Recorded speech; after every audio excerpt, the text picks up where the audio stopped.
ನಮಸ್ಕಾರ. ನಾನು ನಿಮ್ಮ ಮಹೇಶ್ ತಾಂತ್ರಿಕ್ ಕೊಳ್ಳೇಗಾಲ. ಇವತ್ತಿನ ಒಂದು ವಿಚಾರ ಏನಂತಂದ್ರೆ, ಶತ್ರು ಸರ್ವನಾಶದ ಬಗ್ಗೆ ನಾನು ನಿಮಗೆ ಮಾಹಿತಿ ಕೊಡ್ತಾ ಇದ್ದೀನಿ.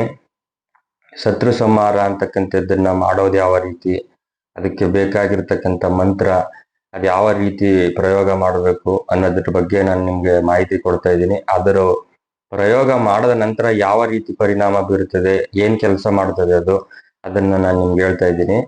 ನೋಡಿ, ಫಸ್ಟಿಗೆ ಗಿಡಮೂಲಿಕೆ ತೋರ್ತಾ ಇದ್ದೀನಿ. ಇದು ಬೆಪ್ಪಾಲೆ ಮರ ಅಂತ ಹೇಳಿ, ಬೆಪ್ಪಾಲೆ ಮರದ ಒಂದು ಏನು ಬೇರಿದು, ಬೆಪ್ಪಾಲೆ ಮರದ ಬೇರು ಭೂಮಿ ಒಳಗಡೆ ಹೋಗಿರ್ತದೆ.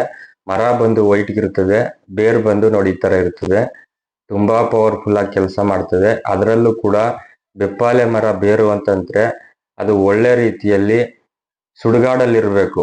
ಸುಡುಗಾಡಲ್ಲಿರುವಂತ ಮರದ ಬೇರನ್ನ ತರ್ಕೊಂಡು ಬರಬೇಕು. ತರ್ಕೊಂಡು ಬಂದು ಕರೆಕ್ಟ್ ಆದಂತ ರೀತಿಯಲ್ಲಿ ಸಿದ್ಧಿ ಮಾಡಿಕೊಂಡು ನಮ್ಮ ಶತ್ರುವಿನ ಸರ್ವನಾಶಕ್ಕೆ ನಾವು ಯಾರ ಮೇಲೆ ಪ್ರಯೋಗ ಮಾಡಬೇಕು, ಅವರ ಒಂದು ವಸ್ತು, ಬಟ್ಟೆ ಆಗಿರ್ಬೋದು, ತಲೆ ಕೂದಲು ಅಥವಾ ಕಾಲಜ್ಜೆ ಮಣ್ಣು, ಈ ತರದ ವಸ್ತು ಮೇಲೆ ನಾವು ಪ್ರಯೋಗ ಮಾಡಿದ್ದೆ ಆದ್ರೆ ಈಗ ನಾವು ಪ್ರಯೋಗ ಮಾಡದ ನಂತರ ಆ ವ್ಯಕ್ತಿಗೆ ಆಗ್ತಕ್ಕಂಥ ಸಿಂಪ್ಟಮ್ಸ್ ಏನು ಅಂತಂದ್ರೆ, ಮೈಕೈ ನೋವು ಬರ್ತಕ್ಕಂಥದ್ದು, ಕೆಲಸ ಮಾಡದೆ ಎನಿ ಟೈಮ್ ಬೆಪ್ಪಾಗಿ ಕೂತಿರ್ತಕ್ಕಂಥದ್ದು, ಜಾಸ್ತಿ ನಿದ್ರೆ ಮಾಡಬೇಕು, ಸೋಂಬೇರಿತನ ಅಂತಕ್ಕಂಥದ್ದು ಕಾಡ್ತದೆ, ವ್ಯವಹಾರ ಕೈ ಎತ್ತಲ್ಲ, ಬಾಯಿಗತ್ತಲ್ಲ, ಮತ್ತೆ ಆರೋಗ್ಯದಲ್ಲಿ ಏರುಪೇರು ಆಗ್ತಕ್ಕಂಥದ್ದು, ಆರೋಗ್ಯ ಸಮಸ್ಯೆ, ಹಾಸ್ಪಿಟ್ಲಿಗೆ ಎಷ್ಟೇ ಹೋಗಿ ತಿರುಗಿದ್ರು ಕೂಡ ಹಾಸ್ಪಿಟಲ್ ಏನೂ ಸಮಸ್ಯೆ ಇಲ್ಲ ಅಂತ ಬರ್ತದೆ.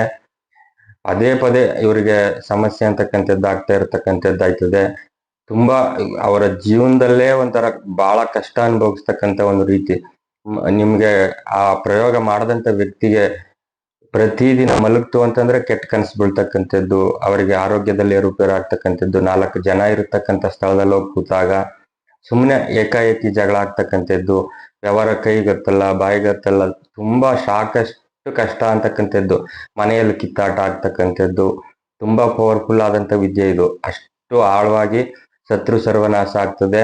ಅದರಲ್ಲೂ ಕೂಡ ಕರೆಕ್ಟ್ ಆದಂತ ರೀತಿಯಲ್ಲಿ ಈ ಬೆಪ್ಪಾಲೆ ಮರದ ಬೇರು ಮತ್ತು ಸುಡುಗಾಡಿನ ಮಣ್ಣು, ಚಿತಾಭಸ್ಮ, ಇದಕ್ಕೆ ಬೇಕಾಗಿರ್ತಕ್ಕಂಥ ಕೆಲವಾರು ಗಿಡಮೂಲಿಕೆ ಇವೆ, ಅರವಿ, ತೊರವಿ, ಇಂಥ ಗಿಡಮೂಲಿಕೆಯನ್ನೆಲ್ಲ ಸೇರಿಸಿ ನಾವು ಶತ್ರುವಿನ ಮೇಲೆ ಪ್ರಯೋಗ ಮಾಡಿ ಅವರ ಜಾಗದಲ್ಲಾಗಿರ್ಬೋದು, ಸ್ಮಶಾನದಲ್ಲಾಗಿರ್ಬೋದು ಊತಿಟ್ಟದ್ದೇ ಆದ್ರೆ ಇದನ್ನ ಪರಿಹಾರ ಮಾಡ್ಕೊಳ್ಳೋದಕ್ಕೆ ಆಗಲ್ಲ. ಅವ್ರೆಲ್ಲಾದ್ರೂ ಹೋಗಿ ನಾವು ಪರಿಹಾರ ಮಾಡ್ಕೋಬೇಕು, ಇದರಿಂದ ಹೊರಗೆ ಬರಬೇಕು ಅಂತ ಹೇಳಿ ಯಾವ್ದಾದ್ರು ಒಂದು ದೇವಸ್ಥಾನದ ಕಡೆ ಹೋಗ್ಬೇಕು ಅಂತ ಅವ್ರ ಮನ್ಸಲ್ಲಿ ಅಂದ್ಕೊಂಡ್ರೆ, ಅವರು ಏನು ದೇವಸ್ಥಾನದ ಕಡೆ ಹೋಗ್ಬೇಕು ಅಂತ ಮನ್ಸಲ್ಲಿ ಅಂದ್ಕೊಡ್ತಾರೆ, ಆ ಕ್ಷಣದಲ್ಲೇ ಇದು ತಡೆಯೋದಕ್ಕೆ ಕೆಲಸ ಮಾಡ್ತದೆ, ತಡೀತದೆ. ಹೋಗ್ತಕ್ಕಂಥ ಕೆಲಸವನ್ನ, ಪರಿಹಾರ ಆಗ್ತಕ್ಕಂಥ ಇದನ್ನ ತಡೆಯೋದು, ಅಥವಾ ಹೋಗೋದ್ 3 ದಿನ ಅಂತ ಹೇಳಿ ಯಾವುದೇ ತರದ ಹೆಚ್ಚು ಕಮ್ಮಿ ಆಗದೆ ಆರೋಗ್ಯ ಎಲ್ಲ ಒಳ್ಳೆ ರೀತಿ ಇರೋ ರೀತಿಲಿ ವರ್ತನೆ ಆಗ್ತದೆ. ಮತ್ತೆ ಅಲ್ಲಿಗೆ ಹೋಗೋದು ಕಟ್ಟಾದ ತಕ್ಷಣನೇ ಮತ್ತೆ ಅದ್ರ ಕೆಲಸ ಮುಂದುವರಿಸ್ತದೆ. ಆ ರೀತಿ ಇದು ಕಟ್ಟಿಗೆ ಸಿಕ್ಕಲ್ಲ.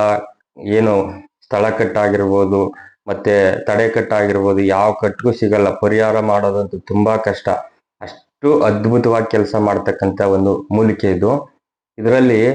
ಇದನ್ನ ನಾವು ಕರೆಕ್ಟ್ ಆದಂತ ರೀತಿಯಲ್ಲಿ ಆವಾಹನೆ ಮಾಡಿ ಕರೆಕ್ಟ್ ಆಗಿ ನಾವು ಶತ್ರು ಸಂಹಾರಕ್ಕೆ ಅವರ ವಸ್ತು ಮೇಲೆ ಬಳಕೆ ಮಾಡ್ಬೇಕಾದ್ರೆ, ಈ ನಾವು ತೋರಿದ್ವಲ್ಲ ಈ ಬೇರಿನ ಮುಖಾಂತರ ಬೊಂಬೆ ಮಾಡ್ಕೋಬಹುದು, ಅಥವಾ ಬೊಂಬೆ ಮಾಡ್ಕೊಂಡು ಅದಕ್ಕೆ ಪ್ರಾಣ ಪ್ರತಿಷ್ಠೆ ಮಂತ್ರವನ್ನ ಕೊಟ್ಟು ಸಿದ್ಧಿ ಮಾಡಿಕೊಂಡು ಶತ್ರುವಿನ ಮೇಲೆ ಪ್ರಯೋಗ ಮಾಡ್ತು ಅಂತಂದ್ರೆ, ಅವರು ಎಂತ ಉನ್ನತ ಸ್ಥಾನದಲ್ಲೇ ಇರಲಿ, ದಟ್ಟ ದರಿದ್ರನ್ ಮಾಡಿ ಬಿಸಾಕ್ತದೆ, ಅವ್ರ ಜೀವನನೇ ಜೀರೋ ಮಾಡ್ತದೆ. ಅಂತ ಒಂದು ಪವರ್ಫುಲ್ ಆದಂತ ಗಿಡಮೂಲಿಕೆ ಇದು.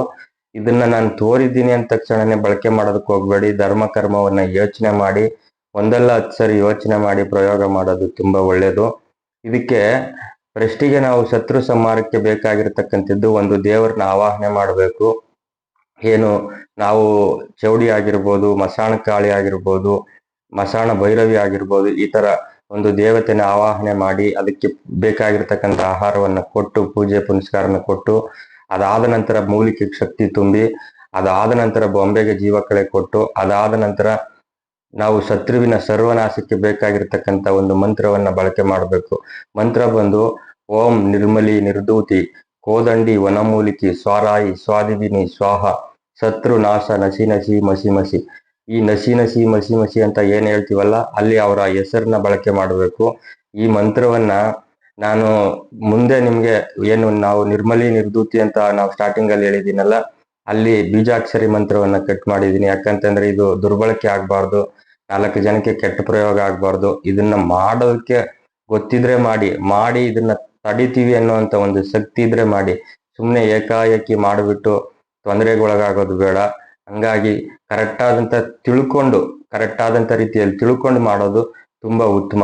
ನೀವ್ ಎಲ್ಲೇ ಹೋಗ್ರಿ, ಎಲ್ಲೋ ಕುತ್ಕೊಂಡು ಫೋಟೋ ಕಳಿಸಿದ ತಕ್ಷಣನೇ ಯಾರೂ ಪ್ರಯೋಗ ಮಾಡೋದಕ್ಕಾಗಲ್ಲ. ನೀವ್ ಎಲ್ಲೇ ಹೋಗಿ ಒಳ್ಳೆ ಗುರುವಿನ ಹತ್ರ ನೇರವಾಗಿ ಕುತ್ಕೊಳ್ಳಿ, ಮುಖಾಮುಖಿ ಹೋಗಿ ಕುತ್ಕೊಂಡು ಕೆಲಸ ಮಾಡಿಸಿ, ಖಂಡಿತವಾಗ್ಲೂ ಅದರಲ್ಲಿ ಫಲ ಸಿಗುತ್ತೆ. ನೋಡಿ, ನಾನು ಇದೇನ್ ತೋರಿದ್ದೀನಿ, ಈ ಗಿಡಮೂಲಿಕೆ ಮುಖಾಂತರ ಈ ಮಂತ್ರವನ್ನ ಸಿದ್ಧಿ ಮಾಡಿಕೊಂಡು ಕರೆಕ್ಟ್ ಆದಂತ ರೀತಿಯಲ್ಲಿ ಬಳಕೆ ಮಾಡಿ ಶತ್ರುವಿನ ಪ್ರಯೋಗ ಮಾಡದ್ದೇ ಆದ್ರೆ ನಿಮ್ಮ ಶತ್ರು ಅಂತಕ್ಕಂಥವನು ಅವನು ಜೀವನದಲ್ಲಿ ಏಳಿಗೆ ಆಗಕ್ಕಾಗಲ್ಲ. ಅಷ್ಟರ ಮಟ್ಟ ಕೆಲಸ ಮಾಡ್ತದೆ. ನೀವೇನೇ ಮಾಡಿ ಧರ್ಮವಾಗಿ ಮಾಡಿ. ನಮಸ್ಕಾರ, ಒಳ್ಳೇದಾಗ್ಲಿ.